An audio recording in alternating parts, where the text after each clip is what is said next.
মহিলাদের যৌন নির্যাতনের অভিযোগকে একজনকে গ্রেপ্তার করল শাকতরিয়া ফাঁড়ি পুলিশ।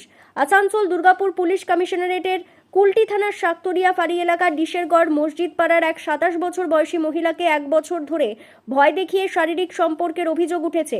অভিযুক্তের নাম মঞ্জুর আলম, বয়স 44। সে ওই মহল্লারই বাসিন্দা এবং তৃণমূলের প্রভাবশালী বলে অভিযোগ। সরকার পরিবর্তনের পর মহিলা গতকাল সন্ধ্যায় শাকতরিয়া ফাঁড়িতে অভিযোগ দায়ের করেন। অভিযোগ পাওয়ার 1 ঘন্টার মধ্যেই পুলিশের তৎপরতায় মঞ্জুর আলমকে গ্রেপ্তার করে। আজ অভিযুক্তকে আসানসোল জেলা আদালতে তোলা হয়। পুলিশ 7 দিনের রিমান্ডে চাইলেও আদালত 4 দিনের পুলিশি হেফাজত মঞ্জুর করে।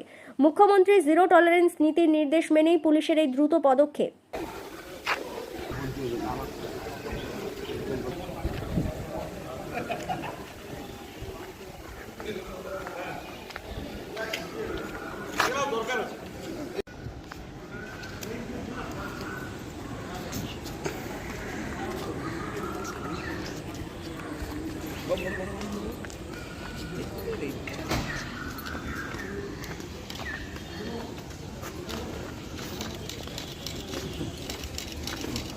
जी